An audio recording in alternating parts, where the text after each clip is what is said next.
महाराष्ट्र की राजनीति में रार पड़ गई। एक वफादार ने बगावत कर दी और बगावत अब उद्धव ठाकरे को इतनी भारी पड़ रही है कि सरकार से जाने की तो नौबत आ रही है, पार्टी भी हाथ से खिसकती नजर आ रही है। ये इसलिए कह रहे हैं क्योंकि एकनाथ शिंदे कद्दावर नेता शिवसेना के रहे, 4 बार के विधायक रहे और जिस समय उद्धव ठाकरे पदभार संभाल रहे थे उस समय सबसे ज्यादा सीएम के लिए नाम अगर किसी का चल रहा था तो वो एकनाथ शिंदे का था।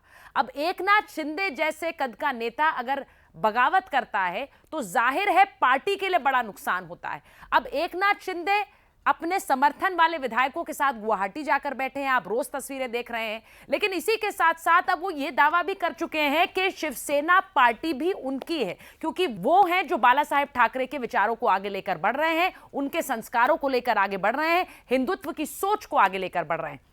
अब मुश्किल ये हो रही है उद्धव ठाकरे के लिए कि सरकार बचाएं या फिर पार्टी बचाएं, क्योंकि उद्धव ठाकरे जहां एक तरफ महाविकास अघाड़ी को जोड़कर आगे बढ़ने की सोच रहे हैं किसी तरह से सरकार बच जाए, वो जान रहे हैं कि उनके पास नंबर नहीं है। वहीं दूसरी तरफ उनके लिए दिक्कत यह भी है कि पार्टी कैसे बचाई जाए, क्योंकि अगर एकनाथ शिंदे के साथ 55 में से 40 विधायकों का समर्थन है तो सीधे सीधे पार्टी पर दावा ठोक रहे हैं एकनाथ शिंदे। यानी क्या ऐसी भी स्थिति आएगी कि पहली बार शिवसेना का नेतृत्व कोई ठाकरे नहीं करेगा? क्योंकि अगर एकनाथ शिंदे ये दावा ठोक देते हैं और इलेक्शन कमीशन चले जाते हैं तो ये स्थिति बहुत मुमकिन है। अब जो हो रहा है इस वक्त मैं आपको वो बताती हूं। पहले संजय राउत, क्योंकि ज्यादातर उद्धव ठाकरे की बात मीडिया के सामने संजय राउत लाते हैं, संजय राउत ने पहले आकर कह दिया कि क्या होगा, ज्यादा से ज्यादा सरकार ही जाएगी। अब इसे लोगों ने उनका एक तरह का सरेंडर माना कि वो मान गए हैं कि उनके हाथों में नंबर नहीं है और सरकार चली जाएगी। लेकिन उसके बाद शरद पवार के साथ जो बैठकें हुई उसके बाद ऐसा लग रहा है कि एक नया गेम प्लान तैयार हो रहा है, क्योंकि अब क्या कह रहे हैं संजय राउत कह रहे हैं कि हम लड़ाई के लिए तैयार हैं।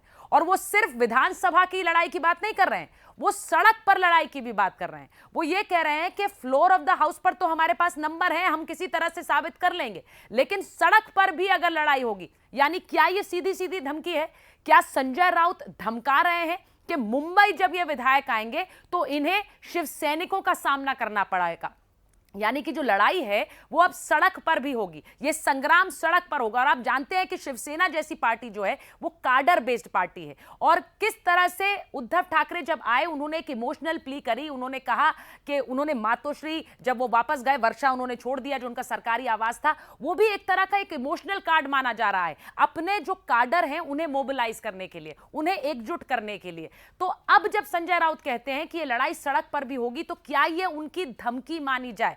क्योंकि वो जानते हैं विधानसभा में उनके पास नंबर नहीं है। लेकिन आज उन्होंने क्या कहा? उन्होंने कहा आइए हम आपका इंतजार कर रहे हैं। यानी उन विधायकों को जो गुवाहाटी में बैठे हैं एकनाथ शिंदे के साथ, उनसे कह रहे हैं कि आइए मुंबई आइए, यहां पर बात होगी, यहां आपका स्वागत होगा। अब कैसा स्वागत होगा इसके बारे में आप खुद सोच सकते हैं, लेकिन क्या यह धमकी का लहजा है? क्योंकि इसी के साथ साथ उद्धव ठाकरे ने और महाराष्ट्र सरकार की तरफ से 16 विधायकों की विधायकी रद्द करने के लिए चिट्ठी भी लिख दी गई है। यानी दोनों मोर्चों पर अब ऐसा लग रहा है कि धमकी की राजनीति का सहारा ले रहे हैं संजय राउत और उद्धव ठाकरे। उन्हें पता है आंकड़े नहीं है, लेकिन अब क्या शिवसेना के कार्यकर्ता और काडर के बल पर डराया जाएगा? ऐसा लग रहा है संजय राउत अब इसी टेक्निक को लेकर आगे बढ़ रहे हैं।